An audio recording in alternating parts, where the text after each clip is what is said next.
Hello dear students, आज हम लोग balance of power and collective security के बारे में पढ़ेंगे। आपकी जो फिफ्थ सेमेस्टर है उसमें इंटरनेशनल रिलेशंस जो आपका ऑप्शन है, इंटरनेशनल रिलेशंस का ये चैप्टर है present day, balance of power and collective security. Okay, मैं डॉक्टर शालिनी शर्मा आपकी प्रोफेसर हूँ और इसमें हम सबसे पहले इंट्रोडक्शन, ऑब्वियस है कि हम कोई भी विषय यदि पढ़ते हैं तो उसके परिचय के बारे में सबसे पहले जानते हैं। फिर बैलेंस ऑफ पावर है क्या, शक्ति संतुलन, हम इसके बारे में पढ़ेंगे। फिर हम कलेक्टिव सिक्योरिटी के बारे में पढ़ेंगे, मतलब कलेक्टिव सिक्योरिटी सामूहिक सुरक्षा किसे कहते हैं। फिर difference between balance of power and collective security. कोई भी चैप्टर पढ़ाते समय मैं एक बार कोशिश करूंगी कि आपको उसका पूरा ओवरव्यू दे दूं, और यदि मुझे लगेगा कि इसके अलावा भी आपको अलग से मुझे इन चैप्टर्स को एक बार फिर से कवर करने की ज़रूरत है, या इसमें कुछ ऐसा रह गया जो मुझे अलग से आपको बताना चाहिए, तो I will make it cover. उसके बाद हम इसको जो है कंक्लूड करेंगे। ओके, अब देखिए बैलेंस ऑफ पावर आपको दिखाई दे रहा होगा। ये जो एक बैलेंस है, एक तकड़ी है और इसके एक तरफ दो कांटे जो बने होते हैं। बैलेंस ऑफ पावर हम सभी जानते हैं कि दोनों का बैलेंस तभी बनेगा अगर दोनों तरफ बिल्कुल इक्वल अमाउंट में या इक्वल जो है चीज़ों को रखा जाए। एग्जाम्पल के तौर पर आप देखिए कि यदि एक तरफ हम इसमें कोई वेट रख देते हैं तो दूसरी तरफ भी हमको उतना ही वेट रखना पड़ेगा। एक तरफ अगर 1 किलो है तो दूसरी तरफ भी 1 किलो होना चाहिए। यदि दूसरी तरफ 1 किलो 2 ग्राम भी हो गया तो ऑब्वियस है कि जो पलड़ा है उस तरफ झुक जाएगा। अंतर्राष्ट्रीय संबंधों में जब हम बैलेंस ऑफ पावर की बात करते हैं तो इसका मतलब ये होता है कि जो स्टेट्स हैं, जो राष्ट्र हैं, उनके अंदर बैलेंस स्थापित रहना चाहिए। यानी सभी के सभी जो स्टेट्स हैं उनमें कोई भी बहुत ज़्यादा स्ट्रॉन्ग या कोई भी बहुत ज़्यादा कमज़ोर न रह जाए, क्योंकि जब बैलेंस ऑफ पावर नहीं होगा तो ऑब्वियस है जो शक्तिशाली स्टेट है वो कहीं ना कहीं डोमिनेट करने की कोशिश करते हैं। अगर हम परिभाषा के तौर पर देखते हैं तो शक्ति संतुलन की अवधारणा लगभग 15वीं शताब्दी से अंतर्राष्ट्रीय स्तर में प्रचलित है। शायद इसीलिए कुछ लेखक इसे अंतर्राष्ट्रीय राजनीति का बुनियादी सिद्धांत, तो कुछ इसे सार्वजनिक सिद्धांत या राजनीति के मौलिक सिद्धांत की संज्ञा देते हैं। साधारण शब्दों में शक्ति संतुलन का अर्थ है जब एक राज्य या राज्यों का समूह दूसरे राज्य या राज्यों के समूह के सापेक्ष इतनी शक्ति बढ़ा देता है कि वह उसके समकक्ष हो जाए।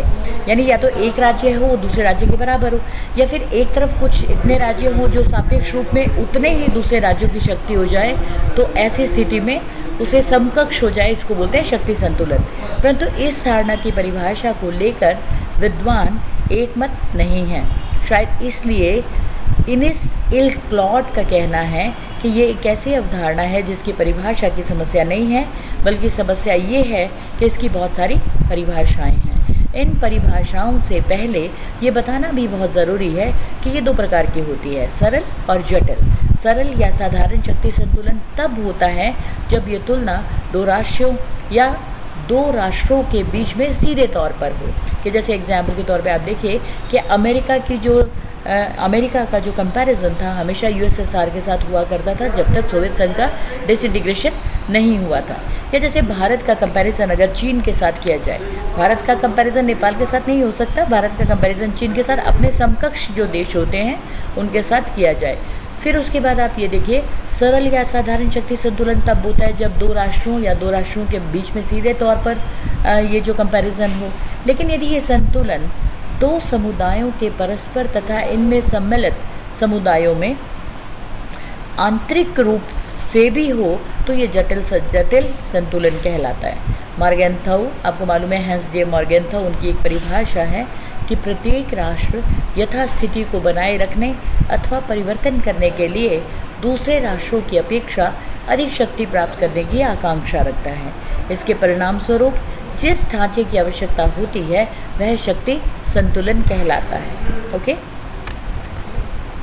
एक बार फिर से मैं आपको इसको क्लियर कर दूं मॉर्गेनथाउ की परिभाषा को, ताकि आप लोग समझ पाएँ कि प्रत्येक राष्ट्र यथास्थिति को बनाए रखने अथवा परिवर्तन करने के लिए, यथास्थिति का मतलब होता है जिस स्थिति में राष्ट्र है उसी स्थिति को बनाए रखने का वो प्रयास करता है, अथवा परिवर्तित करने के लिए दूसरे राष्ट्रों की अपेक्षा अधिक शक्ति प्राप्त करने की आकांक्षा रखता है। अब देखिए, जिस स्थिति के अंदर राष्ट्र है वो तो है, लेकिन राष्ट्र की हमेशा ये कोशिश होती है, किसी भी देश की ये कोशिश होती है कि वो अपनी शक्ति को और ज़्यादा बढ़ाने की कोशिश करे।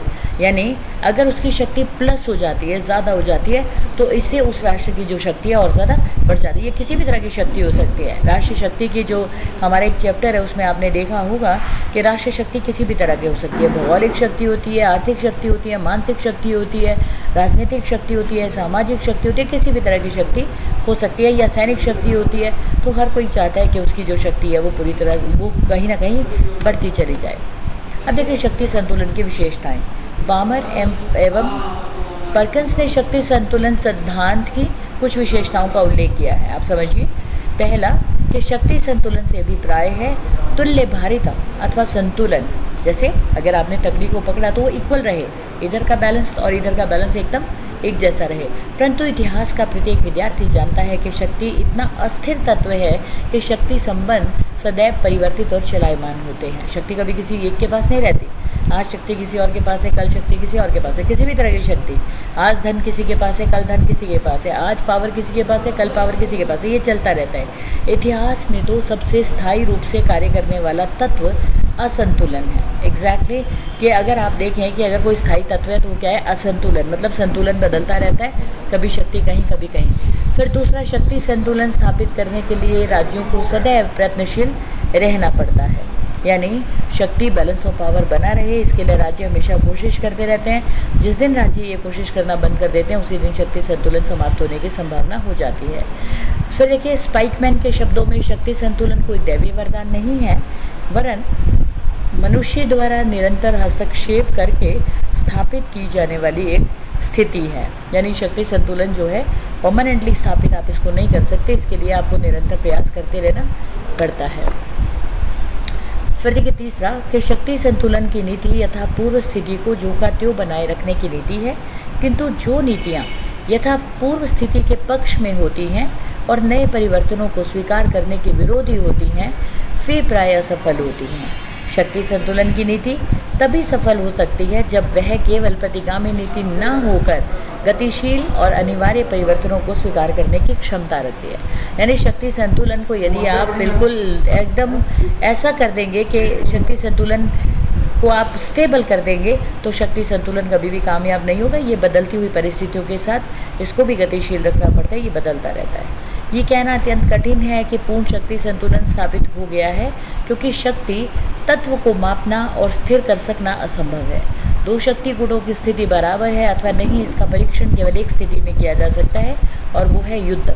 जिस शक्ति संतुलन की रक्षा के लिए युद्ध लड़ा जाता है, युद्ध की समाप्ति पर उसकी स्थापना कर पाने का कोई प्रश्न ही उत्पन्न नहीं होता। युद्ध की समाप्ति के बाद एकदम नया शक्ति संतुलन स्थापित हो जाता है। पुराने शक्तिशाली देश शक्तिहीन हो जाते हैं और नए देश युद्ध में शक्तिशाली होकर के उभरते हैं। दूसरे विश्व युद्ध के बाद अमेरिका एकदम से उभर करके सामने आया था। आपको मालूम है हिरोशिमा नागासाकी के ऊपर न्यूक्लियर बॉम्ब गिरा दिया गया था। तो युद्ध से जो है डिसाइड हो सकता है कि किसके पास शक्ति ज़्यादा है, किसके पास शक्ति कम है।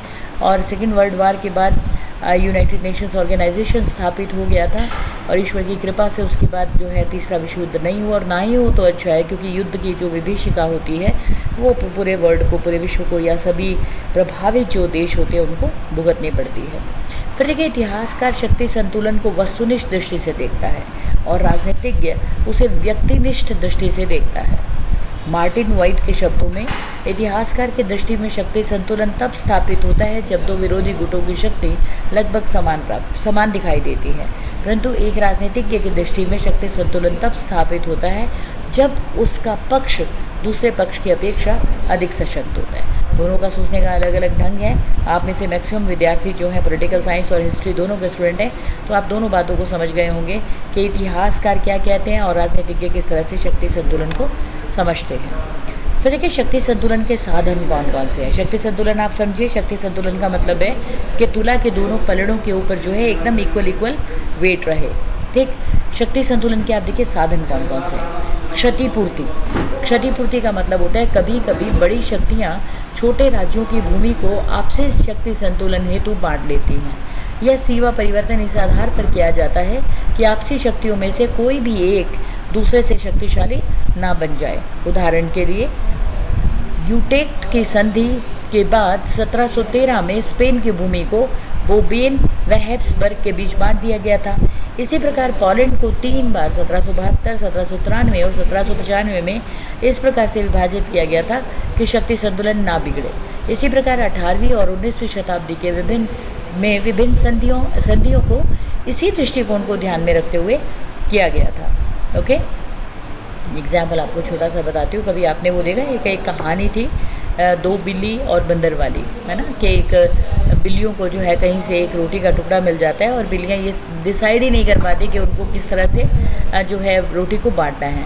बंदर एक तुला लेकर के आता है और बंदर बोलता है कि मैं भी अभी आपको बताता हूँ कि किस तरह से आप लोग का आपस में बंटवारा होगा। और वो एक तरफ रोटी का आधा टुकड़ा रखता है, दूसरी तरफ आधा टुकड़ा रखता है, एक तरफ पलड़ा जो है झुक जाता है, थोड़ा ज़्यादा वहाँ पर हिस्सा होता है, तो बंदर वहाँ से तोड़ करके दूसरी तरफ रखता है, दूसरी तरफ रखता है तो वहाँ पर ज़्यादा हो जाता है, वहाँ से तोड़ के फिर इधर रखता है।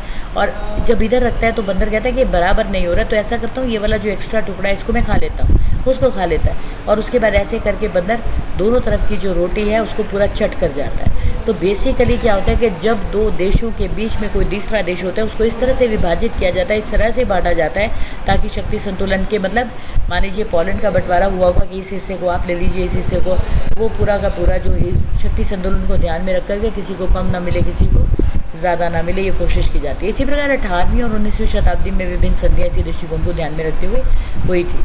अब देखिए संधियाँ और प्रतिसंधियाँ। ट्रीटीज़ आप समझते हो कि देशों के बीच में बहुत सारी संधियाँ होती हैं। भारत ने भी कई संधियाँ दूसरे देशों के साथ की हैं, दूसरे देश भी हमारे साथ कई तरह की संधि करते हैं। संधियाँ और प्रतिसंधियाँ। मैत्री संधियाँ भी शक्ति संतुलन का प्रमुख साधन रही हैं, लेकिन जब एक राष्ट्र संधियों के द्वारा अपनी शक्ति बढ़ा लेता है तब अन्य राज्य भी आशंकित होकर आपस में मैत्री संधियाँ करने लगते हैं। इस क्रम का अंत विश्व के सभी राष्ट्रों द्वारा विरोधी गुटों में संगठित होकर होता है। इस प्रकार की मैत्री संधियाँ एवं प्रति मैत्री संधियों का दौर यूरोप की राजनीति में आमतौर पर देखने को मिलता है। उदाहरण के लिए 1882 के त्रिराष्ट्रीय संधि के गठन के विरोध स्वरूप हुई अन्य राष्ट्रों के बीच में विरोधी त्रिराष्ट्रीय मैत्री संधियों पर सहमति हुई ताकि यूरोप की राजनीति में संतुलन बनाया जा सके। इसी प्रकार के उदाहरण सेकेंड वर्ल्ड वॉर के बाद सुपर पावर्स के बीच में स्थापित गठबंधनों के रूप में भी सामने आए। आपको एक एग्जाम्पल मैं बताती हूँ। मैंने आपको बहुत बार ये बात बताई कि जब दूसरा विश्व युद्ध हो चुका था उसके बाद पूरा विश्व 2 भागों में बटा हुआ था। एक भाग का प्रतिनिधित्व कर रहा था संयुक्त राज्य अमेरिका और दूसरे भाग का नेतृत्व कर रहा था यूएसएसआर, जिसे उस समय में सोवियत रूस कहा जाता था। ओके, तो ये दोनों जो है लीड कर रहे थे। कुछ राष्ट्र अमेरिका के साथ शामिल हो गए और कुछ राष्ट्र जो थे किसके साथ, सोवियत संघ के साथ शामिल हो गए। और इस तरह से पूरा विश्व जो था 2 भागों में बटा हुआ था। और एक आप देखिए नाटो को लीड कर रहा था, नॉर्थ अटलांटिक ट्रीटी ऑर्गेनाइजेशन बना रखा था। अमेरिका के जो पिछलग्गू देश थे, अमेरिका के जो दोस्त देश थे, वो सब उसके अंदर शामिल थे। और रशिया ने जो है, रशिया नहीं कहेंगे हम उसको, सोवियत संघ कहेंगे, सोवियत संघ ने सीटो बना रखा था। तो इस तरह की संधियाँ जो है हुआ करती थी। फिर देखिए शस्त्रीकरण और निशस्त्रीकरण। शस्त्रीकरण शक्ति का प्रत्यक्ष और अग्रतम रूप है, इसलिए राज्यों के मध्य विशेषकर अपने प्रतिद्वंद्वों से शस्त्रों को संचय करने की होड़ लग जाती है। इस संचय से उनकी सैन्य शक्ति का विकास होता है तथा अपने विरोधियों पर दबाव बढ़ाने के काम आता है। परंतु दूसरा राष्ट्र या राज्यों का समूह पीछे नहीं रहना चाहता, अतः दोनों ही एक दूसरे को संतुलित करना चाहते हैं। फॉर एग्जाम्पल, कोल्ड वॉर के समय में सोवियत संघ व अमेरिका के बीच शस्त्रीकरण ही दोनों द्वारा एक दूसरे को संतुलित करने का माध्यम रहा है। अंतर्राष्ट्रीय राजनीति शस्त्रीकरण के साथ साथ निशस्त्रीकरण भी कई बार शक्तियों के मध्य संतुलन बनाने का कार्य करता है। जब शस्त्रीकरण एक चरम सीमा के बाद आगे बढ़ाना संभव ना हो तब शक्तियाँ निशस्त्रीकरण की तरफ कदम बढ़ाती। शस्त्रीकरण आप समझते हो, शस्त्रों को बढ़ाना, शस्त्रों की तरफ मुखातिब होना। निशस्त्रीकरण का मतलब है शस्त्रों की संख्या को कम करते चले जाना, कि ना रहेगा बांस ना बजेगी बांसुरी, ना शस्त्र होंगे ना शस्त्रों का प्रयोग ज़्यादा होगा, ऐसी कोशिश की जाती है। फॉर एग्जाम्पल, दोनों महाशक्तियों के बीच में salt 1, salt 2, start 1, start 2, INF संधि आदि समझौते इसका परिणाम है। अन्य राष्ट्रों के बीच भी वर्तमान समय में शस्त्रीकरण से तंग आकर विश्वसनीयता बढ़ाने वाले कदमों का उठाया जाना इसका प्रमाण है। ओके, शस्त्रीकरण निशस्त्रीकरण का एक अलग से चैप्टर है बकायदा ना, nuclear non proliferation act treaty है, वो चलिए मैं आपको वहीं पर सारा डिटेल आपको बताऊंगी।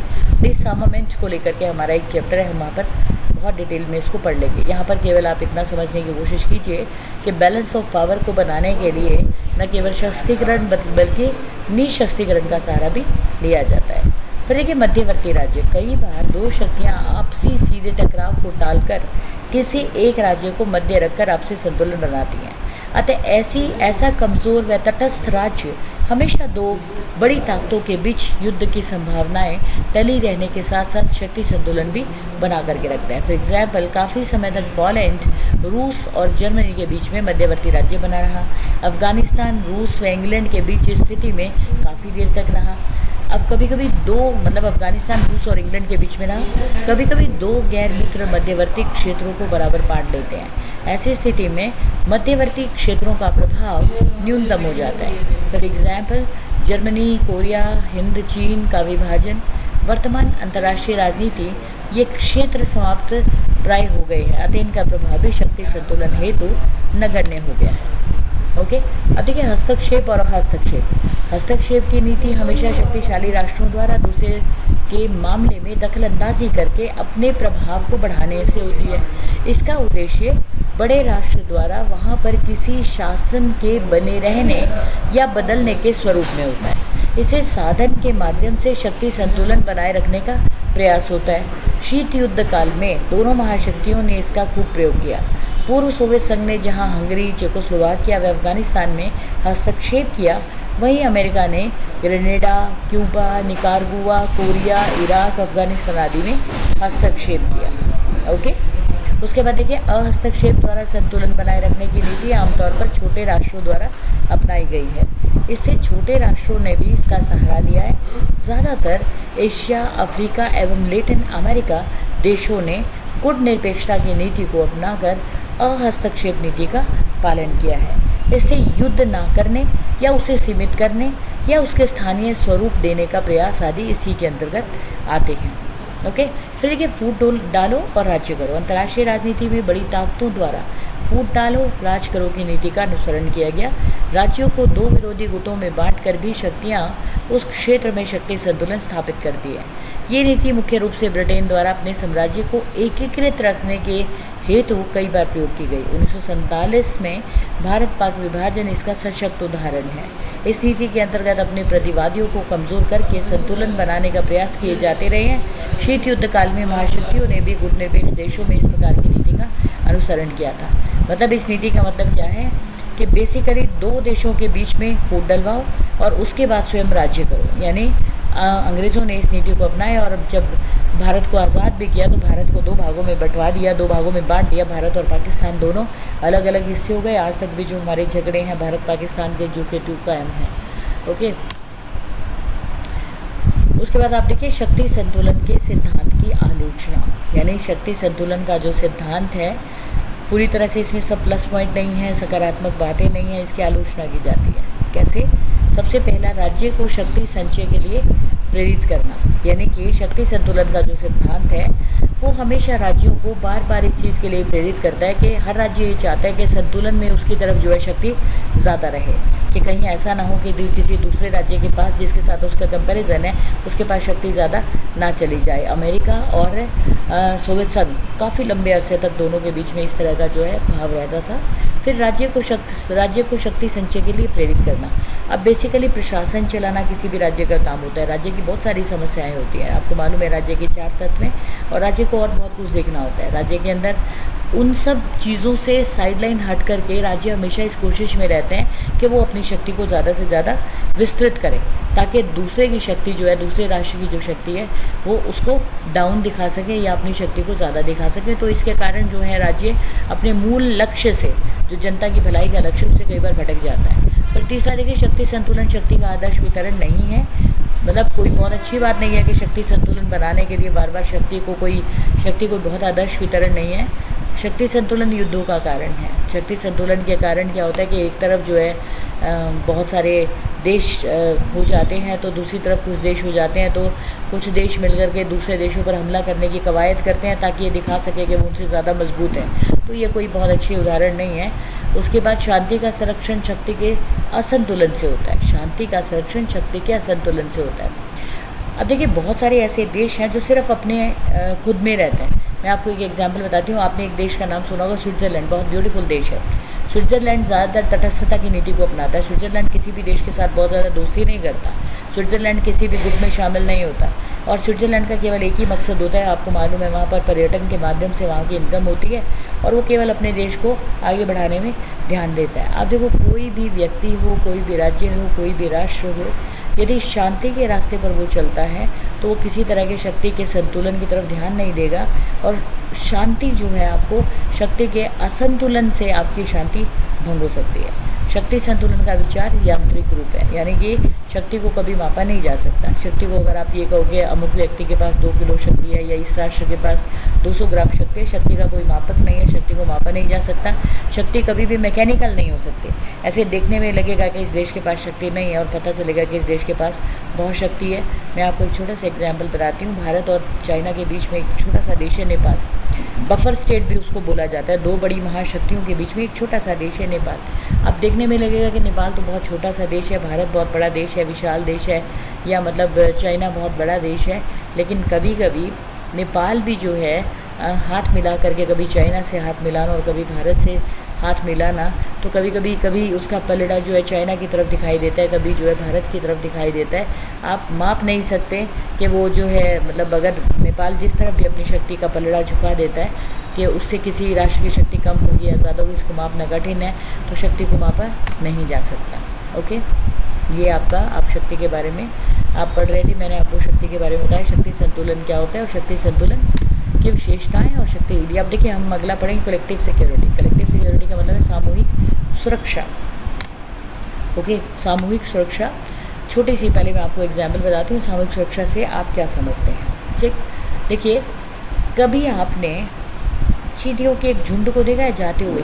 मैं कभी कभी देखा करती हूँ कि अगर एक दाना है और उसको ले जाने के लिए एक चींटी यदि उसे नहीं ले जा पाती तो बहुत सारा एक झुंड आता है चींटियों का, वो उसे लेकर के चलना शुरू कर देता है। या फिर आप देखो, किसी क्षेत्र के अंदर यदि एक व्यक्ति अकेला है और अगर मान लीजिए उसके पास कोई ग्रुप नहीं है, उसके पास कोई सामूहिक शक्ति उसकी नहीं है, तो वो कहीं ना कहीं अपने आप को थोड़ा सा कम शक्तिशाली अनुभव करता है। लेकिन अगर उसके पास ग्रुपिज्म है, अगर उसके पास एक ग्रुप है, तो उसकी शक्ति खुद ब खुद बड़ी हुई सी उसे प्रतीत होती है। उसके लगता है कि मेरे पास तो व्यक्ति है, मेरे पास तो कहीं ना कहीं कोई अलग शक्ति है, समूह की शक्ति है। तो सामूहिक सुरक्षा को जब हम अंतर्राष्ट्रीय संबंधों के बारे में जब हम बात करते हैं तो इसको हम यूँ देखेंगे कि सामूहिक सुरक्षा शब्द के अनेक अर्थ निकलते हैं, किंतु मूल में ये बात है कि इस व्यवस्था के अंतर्गत विभिन्न राष्ट्र सामूहिक रूप से मिलकर किसी संभावित आक्रमण का विरोध करने के लिए कृत संकल्प हो जाते हैं।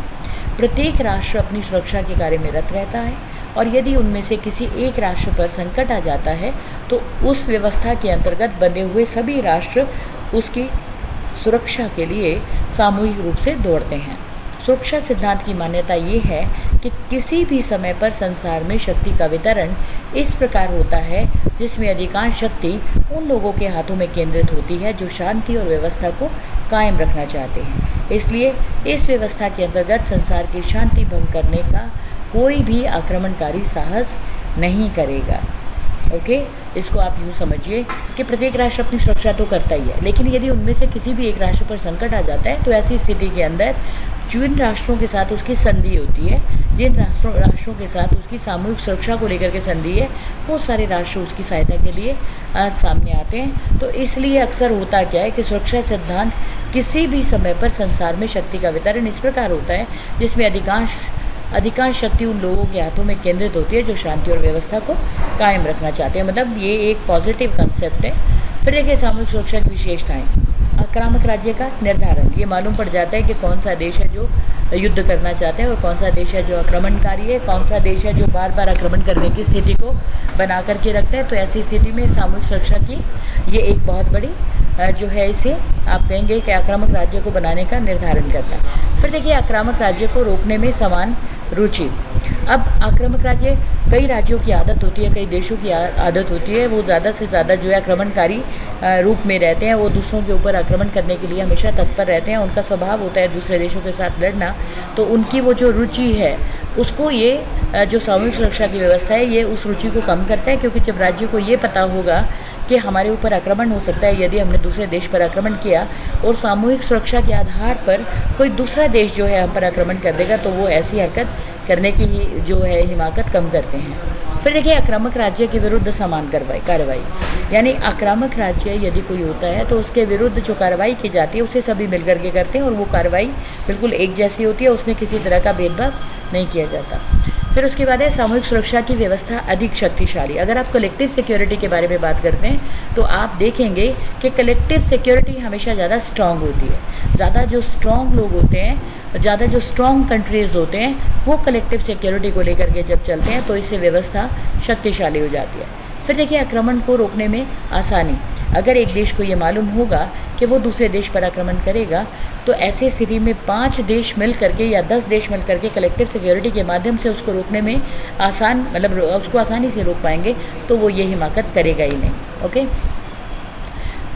आपने देखा सामूहिक सुरक्षा। अब देखिए सामूहिक सुरक्षा और निशस्त्रीकरण। ओके, निशस्त्रीकरण मैंने आपको बताया कि शस्त्रों को कम करते चले जाना। युद्ध की समस्या सुलझाने के लिए सामूहिक सुरक्षा और निशस्त्रीकरण 2 अलग अलग मार्ग हैं। अभी तक इन दोनों को पृथक दृष्टिकोण से ही देखा जाता था, या पृथक दृष्टिकोण ही इनको माना जाता था। इनके आपसी संबंधों की बहुत कम चर्चा होती थी। तथ्य यह है कि सैद्धांतिक दृष्टि से इनमें काफ़ी घनिष्ठ संबंध हैं। बेंजामिन कोहन ने इनमें घनिष्ठ संबंधों की चर्चा करते हुए कहा है कि मैं इस तथ्य पर जोर डालना चाहता हूं कि सामूहिक सुरक्षा के कार्यक्रम तथा निशस्त्रीकरण में घनिष्ठ संबंध होता है। दोनों प्रकृतिवश साथ साथ चलते हैं। निशस्त्रीकरण के क्षेत्र में हम उस दिन की तलाश में हैं जब किसी राष्ट्र के पास शस्त्रधारी सेना अथवा ऐसे हथियार नहीं होंगे जो उसके पड़ोसी के लिए भय का कारण बन सकें। सामूहिक सुरक्षा के क्षेत्र में हम उस दिन की प्रतीक्षा में हैं जबकि राष्ट्र अपनी सुरक्षा के लिए अपनी निजी सेनाओं पर इतने निर्भर नहीं रहेंगे जितने संयुक्त राष्ट्र पर। यदि राष्ट्रों को ये विश्वास दिलाया जा सके कि आक्रमण होने पर वे अकेले नहीं होंगे, तो उन्हें प्रतिरक्षा के लिए कम हथियारों की आवश्यकता होगी।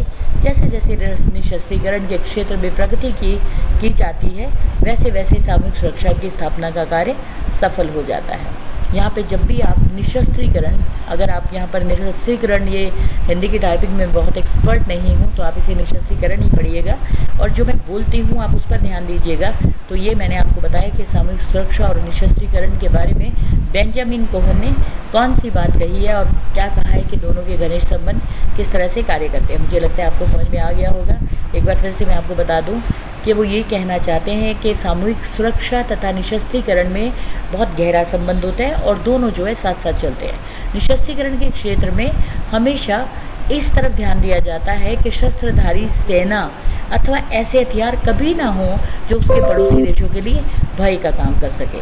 सामूहिक सुरक्षा के क्षेत्र में हम उस दिन की प्रतीक्षा में हैं जबकि राष्ट्र अपनी सुरक्षा के लिए अपनी निजी सेनाओं पर इतने निर्भर नहीं होंगे जितने संयुक्त राष्ट्र पर, क्योंकि अगर निजी सेनाएं होंगी तो कोई भी राष्ट्र किसी दूसरे देश के ऊपर हमला करते समय डरेगा नहीं। अगर उनके पास जो है निजी सेना नहीं होगी तो ऑब्वियस है राष्ट्र दूसरे राष्ट्र के ऊपर हमला करते हुए डरेंगे, और इससे क्या होगा कि सामूहिक सुरक्षा में तो तभी हमला होगा जब सब चाहेंगे। तो कम से कम ये प्रयास वो करें। ओके, फिर देखिए संयुक्त राष्ट्र संघ और सामूहिक सुरक्षा। संयुक्त राष्ट्र संघ आप सभी जानते हैं कि दूसरे विश्व युद्ध के बाद जो है संयुक्त राष्ट्र संघ बना था, यूनाइटेड नेशंस ऑर्गेनाइजेशन। 24 अक्टूबर 1945 को जो है यूएनओ को बनाया गया था, और संयुक्त राष्ट्र चार्टर के भाग 1 में इसके उद्देश्यों का वर्णन करते हुए आर्टिकल 1 में कहा गया है कि अंतर्राष्ट्रीय शांति व सुरक्षा हेतु संयुक्त राष्ट्र सामूहिक कार्यवाही करेंगे। क्षेत्रीय शांति व सुरक्षा हेतु ये संगठन संयुक्त राष्ट्र की अनुमति के साथ सामूहिक कार्यवाही कर सकते हैं। 1950 में कोरिया के संकट के समय महासभा द्वारा शांति के लिए एकता प्रस्ताव के माध्यम से ये व्यवस्था की गई है कि यदि अंतर्राष्ट्रीय शांति व सुरक्षा के खतरे की आशंका पर सुरक्षा परिषद कोई कार्रवाई नहीं करता तो महासभा सुरक्षा परिषद को कार्यवाही हेतु कह सकता है। अतः उपरोक्त तीनों परिस्थितियों से स्पष्ट है कि यूएनओ के उद्देश्यों व व्यवहार में सामूहिक सुरक्षा की व्यवस्था की गई है। वास्तविक रूप में अध्याय 7 में दंडात्मक कार्यवाही के रूप में इसकी व्याख्या की गई है। इसके अंतर्गत कार्यवाही से पूर्व आर्टिकल 41 में गैर सैनिक कदम उठाने पर भी जोर दिया गया है ताकि आक्रमणकारी राज्य विश्व शांति के लिए खतरा ना बन सके। इसके बाद आर्टिकल 42 में घेराबंदी की व्यवस्था की गई है और अंततः सैन्य कार्रवाई का प्रावधान है जिसमें सभी राष्ट्रों का दायित्व है कि वे सेना में अपना सहयोग देंगे। आर्टिकल 43 और 44 में लिखा गया है। इसके बाद एक सैन्य स्टाफ समिति के गठन की बात की गई है जो एक कमांडर के अधीन यूएनओ के झंडे के नीचे कार्रवाई करेंगे। आर्टिकल 47 में लिखा गया है। अतः इस प्रकार सभी अन्य कार्रवाइयों में विफलता के बाद युद्ध की कार्रवाई को स्वीकृत किया जाएगा। इसके अतिरिक्त ये भी स्पष्ट किया गया है कि इस कार्रवाई का अगुवा संयुक्त राष्ट्र का कमांडर होगा, किसी एक देश या अन्य संगठन का नहीं।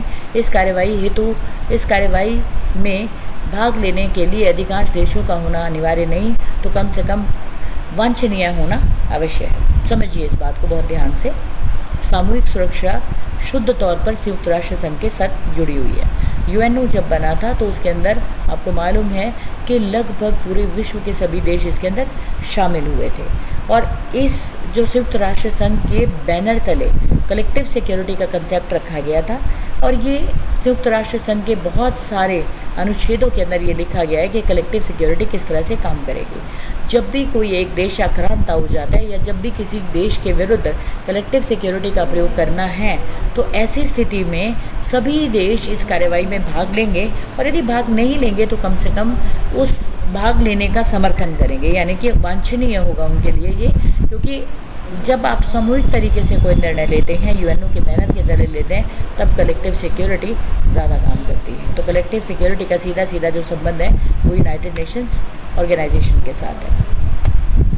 फिर देखिए बहुत शीघ्रता से मैं आपको बताऊंगी क्योंकि आप शक्ति संतुलन और सामूहिक सुरक्षा दोनों समझ गए हैं, दोनों में अंतर। शक्ति संतुलन व्यवस्था प्रतियोगी स्वरूप वाली संधियों के परिणाम स्वरूप स्थापित होती है। शक्ति संतुलन की धारणा दो या दो से अधिक विरोधी गुटों के अस्तित्व को मानकर चलती है जो परस्पर संघर्षशील स्वभाव के होते हैं। शक्ति संतुलन शांति व्यवस्था के निर्माण के लिए संघर्षपूर्ण सहयोग का इच्छुक होता है। शक्ति संतुलन सिद्धांत गुटबंदी के आधार पर आक्रमणकारी का विरोधी होता है। शक्ति संतुलन के अंतर्गत बंदे राज्य आक्रमणकारी का विरोध करने के लिए उस समय ही एक साथ खड़े होंगे जबकि उन हितों को आक्रमण से हानि पहुंचने की संभावना होगी। शक्ति संतुलन की व्यवस्था के अंतर्गत बहुधा ऐसा होता है कि जिस राज्य का राष्ट्रीय हित आक्रमण से प्रभावित नहीं होता वह युद्ध के बछड़े में नहीं पड़ता। सामूहिक सुरक्षा इमीडिएटली इससे डिफरेंट है, ठीक है, इसको आप डिफरेंट मानिए। जैसे एग्जाम्पल आपको जल्दी से बताती हूँ कि शक्ति संतुलन की धारणा दो या दो से अधिक विरोधी गुटों के अस्तित्व को मानकर चलती है जो परस्पर संघर्षशील स्वभाव के हैं, जबकि सामूहिक सुरक्षा युद्ध को टालती है और वो ये चाहती है संघर्षशील स्वभाव को रोका जाए। ओके, शक्ति संतुलन व्यवस्था ढीली ढाली होती है लेकिन कलेक्टिव सिक्योरिटी बहुत स्ट्रॉन्ग होती है। शक्ति संतुलन व्यवस्था यथार्थवादी है तथा एक राष्ट्र को आक्रमण का विरोध करने की केवल तभी सलाह देता है जब आक्रमण उसकी स्वयं की सुरक्षा के लिए घातक होता है।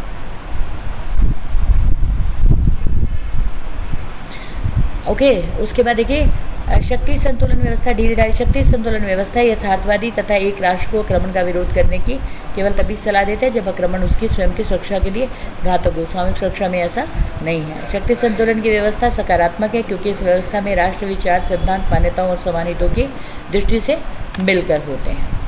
फिर देखिए निष्कर्ष के तौर पर हम कह सकते हैं कि ये शक्ति संतुलन और सामूहिक सुरक्षा की धारणाओं के बीच समानताएं कम और असमानताएं अधिक हैं। इसके बावजूद ये कहा जा सकता है कि दोनों अवधारणाएं मुख्यतः प्रतिरोध के सिद्धांत पर आधारित हैं और दोनों ही शांति के लिए युद्ध में विश्वास रखती हैं। इसके अतिरिक्त दोनों ही राज्यों के सामूहिक आयोग में विश्वास करती हैं। तो ये आपने शक्ति संतुलन और कलेक्टिव सिक्योरिटी के बारे में जाना। धीरे धीरे हम सब चैप्टर्स को लेंगे। मैं बहुत अच्छी तरह से जानती हूँ कि जब एक प्रोफेसर जो है आपके समक्ष पढ़ाता है, सामने हम लोग जब आपसे बात करते हैं तो हम आपकी बॉडी लैंग्वेज को देख पाते हैं, आप हमारी बॉडी लैंग्वेज को देख पाते हैं। कोई कमी यदि रह जाती है तो आप पूछ पाते हैं, हम बता पाते हैं। लेकिन देखिए मुश्किल रास्ता हो, दिक्कत हो, संघर्ष का समय हो, हमें हर समय पढ़ना आना चाहिए। और मैं आपको फिर एक बार बता दूं कि राह संघर्ष की जो चलता है वही संसार को बदलता है। राह संघर्ष की जो चलता है वही संसार को बदलता है। जिसने रातों से जंग जीती सुबह सूर्य बनकर वही चमकता है। जिसने रातों से जंग जीती सुबह सूर्य बनकर वही चमकता है। सबकी ज़िंदगी में समस्याएं आती हैं, हर राष्ट्र के समक्ष समस्याएं आती हैं, हर राज्य के समक्ष समस्याएं आती हैं, लेकिन इंसान वही कामयाब होता है जो हिम्मत रख कर के चलता है, मुश्किल समय में हार नहीं मानता। मैं अपने सभी विद्यार्थियों की हमेशा सभी विद्यार्थियों के लिए मेरा आशीर्वाद रहेगा। आप न्यूज़पेपर पढ़ते रहिए, न्यूज़ देखते रहिए और इसी तरह से लेक्चर जो है मैं आप तक पहुंचाते रहूँगी। Thank you.